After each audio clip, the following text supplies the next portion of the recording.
Hello दोस्तों, तो कैसे हैं आप सब? आशा करते हैं अच्छे ही होंगे। तो दोस्तों, आज हम आपके लेकर चलते हैं दुनिया की बेहद खूबसूरत जगहों पर, जहां आपको मिलेंगे कुछ इंटरेस्टिंग नज़रें, जिन्हें देखकर आप भी हो जाएंगे हक्के बक्के। तो बने रहे हमारे साथ हमारी वीडियोस में। तो चलिए शुरू करते हैं आज का ये इंटरेस्टिंग वीडियो। लेकिन उससे पहले हमारे चैनल को सब्सक्राइब ज़रूर करें। वेनिस या वेनिस की स्थापना 5वीं शताब्दी में हुई थी, जब लोग बर्बर आक्रमणों से बचने के लिए लैगून के द्वीपों पर आए थे। 10वीं शताब्दी में वेनिस एक प्रमुख समुद्री शक्ति बन गया और मध्ययुगीन और पुनर्जागरण यूरोप में सबसे बड़ी व्यापारिक शक्तियों में से एक था। इस शहर की सुंदरता को आप तभी समझ सकते हैं जबकि आप इसे अपनी आंखों से देखें। दुनिया के इस शहर की सुंदरता के लिए मात्र एक ही शब्द है: अद्वितीय। वेनिस, जिसे नहरों का शहर भी कहा जाता है, एक ऐतिहासिक शहर है जिसकी स्थापना 5वीं शताब्दी में हुई थी और ये 118 छोटे द्वीपों पर फैला हुआ है। ये शहर मध्ययुगीन और पुनर्जागरण काल में एक महत्वपूर्ण व्यापारिक और सांस्कृतिक केंद्र था और इसने कला, वास्तुकला और संगीत में महत्वपूर्ण योगदान दिया। और वेनिस 810 से 1797 तक वेनिस गणराज्य की राजधानी भी रह चुकी है। पेरिस फ्रांस की राजधानी और सबसे बड़ा शहर है, जिसका इतिहास 3री शताब्दी ईसा पूर्व से शुरू होकर आज तक कई उतार चढ़ावों से भरा हुआ है। और दोस्तों, इसे 3री शताब्दी पूर्व में सीन नदी के किनारे पेरिसियों नामक एक सेल्टिक जनजाति ने यहाँ बसना शुरू किया। उसके बाद 4थी शताब्दी में शहर का नाम बदलकर पेरिस रख दिया गया और 508 में फ्रैंक्स के पहले राजा क्लोविस प्रथम ने पेरिस को अपने साम्राज्य की राजधानी बनाया। दोस्तों, पेरिस को रोशनी का शहर, एलविल लुमियर, के नाम से भी जाना जाता है, क्योंकि यह महाद्वीप का पहला बड़ा शहर है जिसमें गैस स्ट्रीट लाइटिंग है।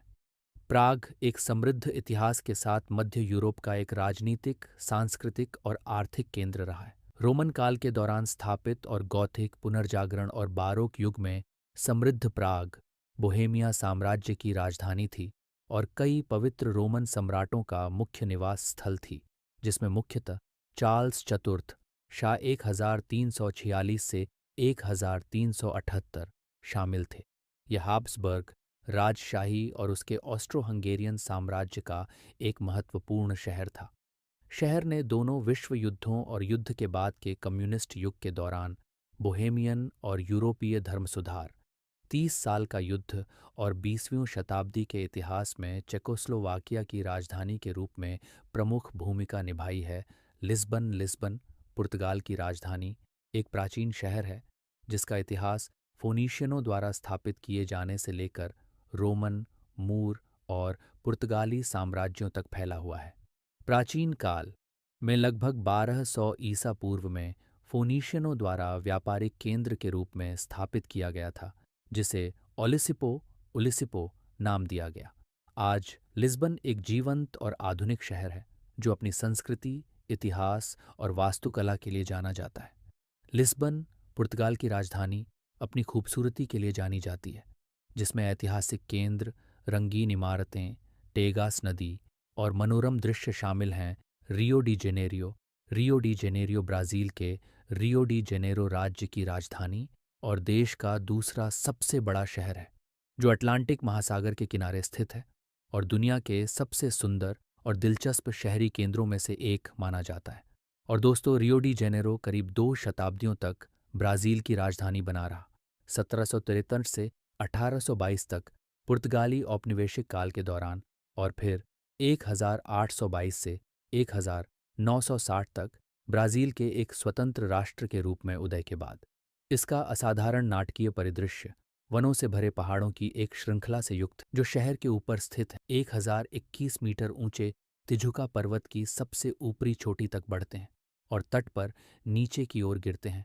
एम्स्टर्डम, दोस्तों, एम्स्टर्डम नीदरलैंड की राजधानी और सबसे बड़ा शहर है, जो अपनी नहरों, कला संग्रहालयों और व्यापारिक इतिहास के लिए जाना जाता है। एम्स्टर्डम अपनी कला, संस्कृति और इतिहास के लिए जाना जाता है, जिसमें कई प्रसिद्ध संग्रहालय जैसे कि रनर संग्रहालय और वैन गोग संग्रहालय शामिल हैं। 17वीं शताब्दी के डच स्वर्ण युग के दौरान एम्स्टर्डम दुनिया के सबसे महत्वपूर्ण बंदरगाहों में से एक बन गया और वित्त और व्यापार के लिए एक प्रमुख केंद्र बन गया। रोम इटली की राजधानी होने के साथ साथ वेटिकन सिटी, जो दुनिया का सबसे छोटा देश है, क्योंकि वेटिकन सिटी रोम शहर के अंदर स्थित है। रोम एक प्राचीन शहर है जिसका इतिहास रोमुलस और रेमस की कहानी से जुड़ा है, जो कि रोम के संस्थापक थे। यहाँ रहने वाले लोग ईसाई धर्म से ताल्लुक़ रखते हैं दोस्तों। वैसे तो यह इटली की राजधानी है, लेकिन इसके अलावा भी एक और देश है जिसकी राजधानी भी रोम को ही माना जाता है।